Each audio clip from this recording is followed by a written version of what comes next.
1970'lerde bir adam çıktı ve şunu söyledi. Enflasyonun tek bir nedeni vardır, devletlerin fazla para basması. Şirketlerin topluma karşı tek bir sorumluluğu vardır, kar etmek. Devletler ne kadar küçükse toplumlar o kadar özgürdür. Bu sözler alkışlandı. Bu sözlerden nefret edildi. Bu sözler ülkelerin kaderini değiştirdi. Bu adamın adı Milton Friedman. Neden bu kadar önemli? Neyi savundu? Kimleri etkiledi? Hangi fikirleri tuttu? Hangileri çöktü? Hepsini adım adım inceleyelim. Milton Friedman 1912'de Amerika Birleşik Devletleri'nde doğdu. Ailesi Avrupa'dan göç etmiş yoksul bir Yahudi ailesiydi. Yani Friedman hayata zengin bir ailenin çocuğu olarak değil, imkanları sınırlı bir evde başladı. Bu önemli çünkü onun fikirlerini şekillendiren şey lüks içinde büyümek değil, kıtlık görerek büyümekti. Friedman'ın gençliği insanlık tarihinin en ağır ekonomik krizlerinden birine denk gelen bir dönemdeydi. Büyük buhrana denk geldi. 1929'da başlayan bu kriz sırasında Amerika'da işsizlik oranı %25'e dayandı. Binlerce banka battı, milyonlarca insan bir gecede birikimlerini kaybetti. İnsanlar sabah işe gidiyor, akşam işlerinin kapalı olduğunu görüyordu. Bankaya parasını yatıranlar ertesi gün bankasının kapısında kilit olduğunu görüyordu. Friedman bütün bunlara genç yaşta şahit oldu. Yani ekonomik kriz onun için kitaplarda okunan bir kavram değil, gözle görünen bir gerçeklik. Bu deneyim ona şu soruyu sordurdu. Bu ekonomi neden çöker ve daha önemlisi bu çöküşü kim engelleyemedi? O dönemin hakim görüşü şuydu, devlet daha fazla müdahale etmeli ama Friedman zamanla tersini düşünmeye başladı. Ona göre soru şuydu, devlet doğru mu müdahale ediyor yoksa hatayı mı büyütüyor? Üniversitelerde matematik ve ekonomi eğitimi aldı, sayılara çok yatkındı, ekonomiye bakışı felsefi değil daha çok matematiksel oldu. Yani bence böyle olmalı demektense veriler ne diyor diye soruyordu. Bu yaklaşım onu akademide hızla öne çıkarttı. Sonrasında yolu Chicago Üniversitesi'nde düştü ve burada hayatının kırılma noktasını yaşadı. Chicago Üniversitesi o dönemde devletçi ekonomiye mesafeli piyasa yanlısı düşüncenin merkezlerinden birisiydi. Friedman burada kendi gibi düşünen ekonomistlerle bir araya geldi. Zamanla bu çevre Chicago Okulu olarak anılmaya başladı ve Friedman bu okulun en güçlü sesi oldu. Chicago Okulu'nun temel yaklaşımı şuydu, piyasalar kusurludur ama devletler daha kusurludur. Bu kritik bir ayrım. Çünkü o dönemde akademide hakim olan görüş devletler hataları düzeltir. Friedman ise şöyle diyordu, devlet hataları büyütür. Friedman akademik dünyada hızla yükseldi. Para politikası üzerine yazdığı çalışmalar büyük yankı uyandırdı. Özellikle şu iddiası dikkat çekti. Büyük buhranın asıl nedeni serbest piyasa değil, Merkez Bankası'nın yaptığı hatalardı. Yani kriz piyasadan değil para yönetiminden kaynaklanıyordu. Bu iddia dönemin kutsal kabul edilen Keynesçi görüşlerine doğrudan meydan okumaktı. 1976 yılında Nobel Ekonomik Ödülünü aldığı resmi gerekçe şuydu, tüketim analizi ve para tarihi üzerine yaptığı çalışmalar. Ama pratikte herkes şunu biliyordu, bu ödül serbest piyasa fikrine verilen bir onaydı. Fakat ilginç olan şu, Milton Friedman'ın dünyaca ünlü yapan şey akademik makaleler değil, grafikler değil, denklemler değil. Onu ünlü yapan şey televizyondu. 1970'lerde Amerika'da yayınlanan Free to Choose yani Özgür Seçim adlı televizyon programında kameranın karşısına geçti. Takım elbiseli, sakin, net konuşan bir profesör olarak milyonlara ekonomi anlattı. Ama karmaşık terimlerle değil, basit örneklerle. Mesela diyordu ki bir kalem düşün, bu kalemi yapan bir kişi yok. Ağacı kesen başka, grafiti çıkaran başka, mürekkebi üreten başka. Hepsini bir araya getiren şey merkezi planlama değil, fiyat sistemi. Sonra şu sonuca bağlıyordu, bu işbirliğini sağlayan şey devlet değil, serbest piyasa. Program boyunca verdiği ana mesaj şuydu, özgürlük eşittir serbest piyasa. Yani ona göre ekonomik özgürlük olmadan siyasal özgürlük uzun süre yaşayamaz. Çünkü devlete bağımlıysan devlete karşı çıkamazsın. İşte bu noktadan sonra Milton Friedman artık sadece bir akademisyen değildi. Bu bir ideoloji sembolüydü, serbest piyasanın yüzüydü. Destekleyenler için özgürlüğün savunucusu, eleştirenler için vahşi kapitalizmi mimarı. Ve tartışma tam olarak da burada başlıyor. Friedman'a göre insan doğasının merkezinde tek bir gerçeklik var, insan kendi çıkarlarını düşünür. Bu kulağa sert gelebilir ama Friedman'a göre kötü bir özellik değil. Tam tersine medeniyetin motoru. Şöyle düşünün, bir fırıncı ekmek yaparken dünyayı doyurmak için mi yapar? Hayır, para kazanmak için yapar. Bir çiftçi buğday ekerken insanlığa hizmet için mi eker? Hayır. Geçimini sağlamak için eker. Ama sonuç ne olur? Toplum doyar. Yani insanlar bencil davrandıkça toplum istemeden zenginleşir. Friedman bu fikri şöyle özetler. Bencillik doğru sistem içinde kullanılırsa toplumsal faydaya dönüşür. Buradaki kritik kelime sistem. Doğru sistem eşittir serbest piyasa. Çünkü serbest piyasada kendi çıkarlarını düşünen kişi ancak başkalarına fayda sağlarsa para kazanabilir. Kötü ürün üretirsen müşteri kaçırırsın. Pahalı satarsan rakibin seni geçer. Yani sistem bencilliği terbiye eder aslında. Buradan şu temel varsayıma geçen insanlar kendi paralarını harcarken çok dikkatlidir. Ama başkasının parasını harcarken aynı özeni göstermez. Bunu 3 basit senaryoyla anlatabiliriz. Birinci senaryoda kendi paranı kendin için harcıyorsun, telefon alacaksın, fiyat araştırması yaparsın, yorum okursun, kampanya kovalarsın çünkü para senin. İkinci senaryoda kendi paranı başkası için harcıyorsun, arkadaşına hediye alacaksın. Biraz daha rahat davranırsın, idare eder dersin çünkü ürünü sen kullanmayacaksın. Üçüncü senaryoda Başkalarının parasını başkaları için harcıyorsun. Yani devlet konumundasın. Ne kendi paran ne de ürünü sen kullanacaksın. İşte Friedman'a göre en büyük savurganlık burada başlar. Bu yüzden şu cümleyi kurar, devlet başkalarının parasını başkaları için harcar. Bu kamulasyon sorumluluğu yok eder. Bir bürokrat şunu düşünmez, bu parayı ben kazanmadım.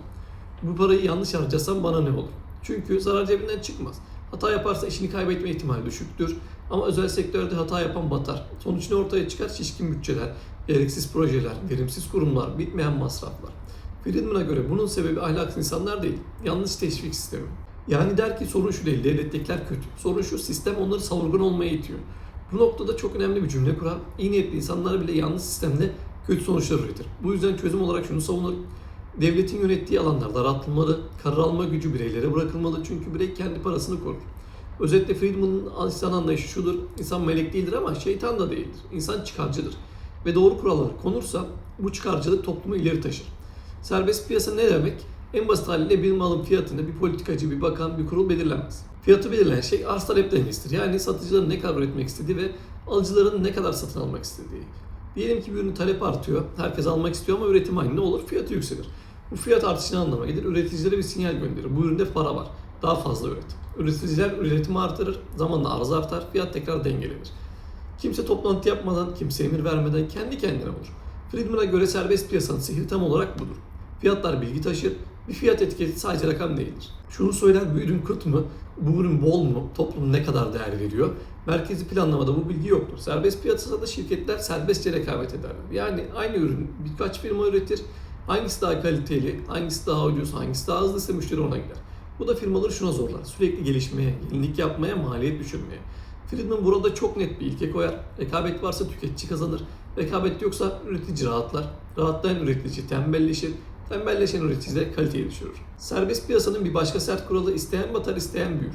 Bu kulağa acımasız geliyor ama Friedman'a göre bu acımasızlık sistemin sağlığıdır. Kötü yönetilen bir şirket batarsa kaynaklar boşa gitmez. Daha iyi yönetilen şirketlere geçer. İş gücü oraya kayar, sermaye oraya kayar. Bu sürece ekonomide şu isim verilir, yaratıcı yıkım. Eski olan yıkılır, yeni olan doğar. Devletin kurtardığı şirketler ne oluyor? Friedman'a göre zombi şirketlere dönüşüyor. Ne tam yaşıyor ne tam ölüyor. Sürekli destek istiyor ve ekonominin enerjisini emiyor. Peki bu düzende devletin rolü ne? Friedman'a göre devlet tamamen yok olsun demiyor ama rolü sınırlı olsun diyor. 3 temel görevi var. Hukuk, güvenlik, mülkiyet hakları. Hukukta sözleşmeler geçerli olsun, dolandırıcılık cezalandırılsın. Güvenlikte kimse başkasının malını zorla almasın. Mülkiyet haklarına sahip olduğun şey gerçekten senin olsun. Devlet bunları sağlasın, gerisine karışmasın. Bu yüzden şu metafor kullanır, devlet hakemdir, oyuncu değil. Hakem kuralları koyar, kuralları uygular ama gol atmaya çalışmaz, top oynamaz, takım tutmaz. Devlet oyuncu olursa ne olur? Kendi koyduğu kurallara kendi uymayan bir yapıya dönüşür.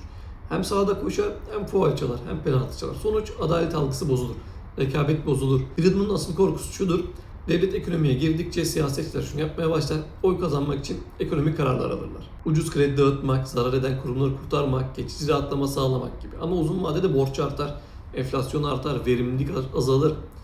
O yüzden Friedman der ki serbest piyasa mükemmel değildir ama bilinen sistemler arasında en az kötü olanıdır. Yani kötülüğün iyisidir diyor. Çünkü hatalar küçük kalır, hatalar hızlı cezalandırılır ve sistem kendi kendini düzeltme şansı bulur. Devlet müdahalesine neden karşı? Friedman'a göre her müdahale iyi niyetle başlar, kötü sonuçlanır. Örneğin bir kira tavanı koyarsın, ev sahipleri ev yapmayı bırakır, konut kıtlığı oluşur. Asgari ücreti artırırsın, işveren daha az işçi alır, işsizlik artar. Ona göre piyasa hatalar yapar ama devlet hataları büyütür. Friedman'ın en ünlü sözü, enflasyon her zaman ve her yerde parasal bir olgudur. Yani fiyatlar neden artar? Çünkü para miktarı artar. Basit formül, dolaşımdaki para artar, üretimdeki mal aynıysa fiyat yükselir. Ona göre şirketler enflasyon yaratmaz. Sendikalar yaratmaz, açgözlülük yaratmaz. Merkez bankaları yaratır. Friedman'a göre merkez bankaların yaptığı en büyük hata şudur. Ekonomiyi ince ayarlarla yönetebileceklerini sanmaları. Yani şuna inanır, faizi biraz düşürelim, büyüme hızlansın. Faizi biraz artıralım, enflasyon düşsün. Biraz para basalım, kriz geçsin. Friedman bu yaklaşımı açıkça eleştirir. Der ki, ekonomi bir araba değil, gaza basınca anında hızlanmıyor ya da frene basınca anında durmuyor. Ekonomide alınan kararların etkisi aylar sonra çıkıyor. Hatta bazen yıllar sonra ortaya çıkıyor. Bu da şu anlama geliyor, Merkez Bankası bugün bir karar aldığında etkisini gördüğünde zaten geç kalınmış oluyor. Friedman'a göre sorun şurada başlar, merkez bankaları kendilerini çok zeki zanneder. Piyasadan daha zeki olduklarını düşünür ama piyasada milyonlarca insan, milyonlarca karar var, milyonlarca bilgi var. Birkaç kurul üyesinin bir devasa sistemi daha iyi yönetebileceğini düşünmesi ona göre bir kibirdir. O yüzden şu cümleyi kurar, merkez bankalarının takdiri etkisi ne kadar fazlaysa hata ihtimali o kadar yüksektir. Yani ne yapacağını kendi karar veren Merkez Bankası eşittir risktir. Peki Friedman ne öneriyor? Şaşırtıcı derecede basit bir şey. Para arzı her yıl ekonominin uzun vadeli büyüme oranı kadar artsın. Ne daha fazla ne daha az. Örnekle anlatalım. Bir ekonominin potansiyel büyümesi yıllık %3 ise Merkez Bankası her yıl para miktarını %3 artırsın. Bu kadar. Ne krizde ekstra basım olsun diyor, ne seçim öncesi genişleme olsun, ne panik halinde bir para yağmuru olsun. Bu yaklaşım mantığı şu: ekonomide üretilen mal ve hizmet miktarı artıyorsa para da o oranda artmalı. Eğer para daha hızlı artarsa mal az, para çok olur. Sonuç olarak fiyatlar yükselir, yani enflasyon olur. Eğer para daha yavaş artarsa bu sefer para az, mal çok olur. Bu sefer de talep düşer, işsizlik artar, resesyon olur. Yani Friedman'ın hedefi para ekonominin gölgesi haline getirmek. Ekonomi nereye gidiyorsa para da oraya gitsin. Önüne geçmesin, geride kalmasın. Bu yüzden bu kurala bazen şu isim verilir: para kuralı. Merkez Bankası karar veren aktör değil, kural uygulayan teknisyen olsun ister. Burada robot gibi ifadesi çok önemli, çünkü Friedman şuna inanır: insan olan yerde siyaset olur, baskı olur, popülizm olur. Ama robotta bunlar olmaz. Bugünkü kural bazlı para politikası fikri buradan gelir. Örneğin enflasyon hedeflemesi, Taylor kuralı, merkez bankaların önceden ilan edilmiş çerçevelerle hareket etmesi. Hepsi Friedman'ın açtığı kapının devamıdır. Tabii Friedman şunu da kabul eder: bu sistem mucize yaratmaz. Ama şunu garanti eder: merkez bankalarının büyük hatalar yapma ihtimalini azaltır. Yani ekonomiyi uçurmaz ama batırma ihtimalini düşürür. Friedman'ın gözünde ideal merkez bankası sessizdir, sıkıcıdır, manşet olmaz. Çünkü ne kadar az konuşursa o kadar az piyasayı bozar. Friedman'ın en tartışmalı görüşü, şirketlerin tek sosyal sorumluluğu kar artırmaktır. Neden? Çünkü şirket yöneticisi toplum adına karar veremez. Toplum adına karar verecek olan seçilmiş hükümettir. Milton Friedman sadece kitap yazan bir akademisyen değildi. Aynı zamanda siyasetçilerin kapısını çalan, danışmanlık yapan, fikirlerini doğrudan iktidara taşıyan bir figürdü. Yani fikirleri sınıfta kalmadı, kanunlara girdi. Önce Amerika'dan başlayalım. 1970'lerin sonu Amerika'da büyük bir sorunla karşı karşıya: yüksek enflasyon, yüksek işsizlik, durgunluk. Bu kombinasyona şu isim veriliyor: stagflasyon. Ve bu durum Keynes politikaları sorgulanmasına yol açıyor. Tam da bu noktada sahneye Ronald Reagan gibi çıkıyor. Reagan'ın kampanya söylemi şuydu: devlet çok büyük, vergiler çok yüksek, Amerika boğuluyor. Bu söylemin arkasındaki entelektüel temel Milton Friedman.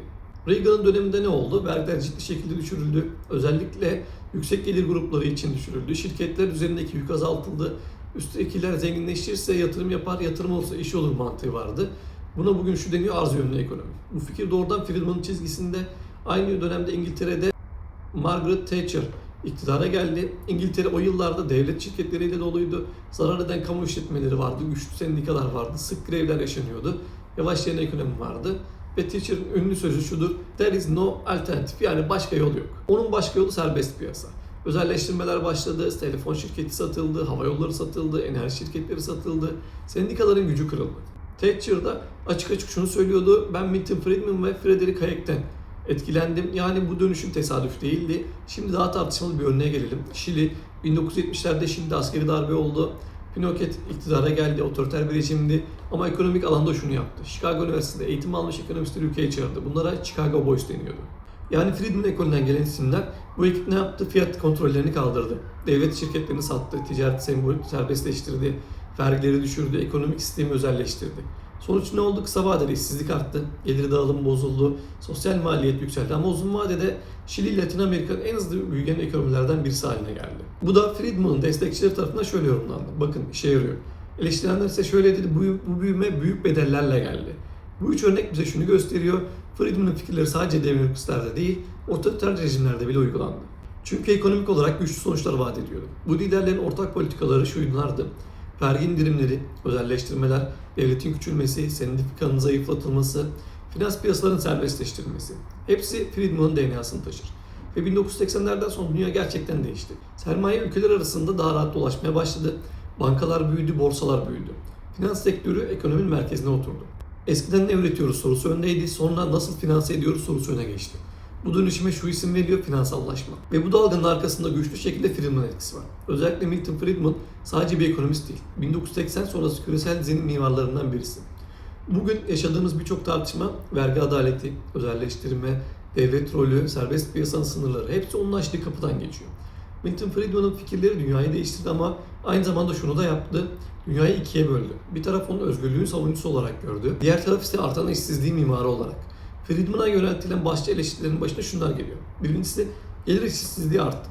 1980'lerden sonra birçok ülke, zenginler daha da çok zenginleşti. Orta sınıfın büyüme hızı yavaşladı. Alt grup gelirleri yerinde saydı. Özellikle şu tablo dikkat çekti. Mesela CEO maaşları uçtu.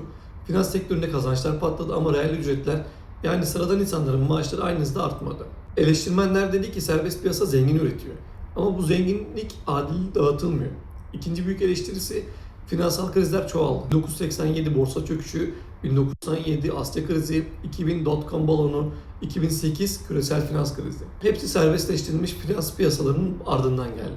Eleştirmenlere göre bankacılar yeterince denetlenmedi, riskli işlemler serbest bırakıldı, kar özelleştirildi, zarar kamusallaştırıldı. Yani işler iyiye giderken kazanç şirketlere gitti. İşler kötüye gidince fatura halka kesildi. Üçüncü büyük eleştiri sosyal devlet zayıfladı, özelleştirmeler arttı, kamusal hizmetler daraldı, eğitim, sağlık, barınma giderek daha pahalı hale geldi. Devlet bakıcı olmaktan çıktı, hakem rolüne çekildi. Ama eleştirmenler şunu söylüyor, herkes aynı start çizgisinde değildi. Bazıları yarışa geriden başlıyordu. Bu eleştiriler 2008 krizinde zirve yaptı. Amerika'da dev bankalar battı, konut balonu patladı, milyonlarca insan evini kaybetti. İşsizlik fırladı. Ve şu cümle her yerde yankılandı. Serbest piyasa kendi kendini düzenlemez. Yani piyasa bazen kendi kendini uçurur, bazen de uçurumdan aşağı sürükler. Birçok ekonomist o noktada şunu söyledi, Friedman yanıldı. Devletin rolü sandığımızdan daha büyük olmalı, daha güçlü denetim şart. Peki Friedman cephesi ne dedi?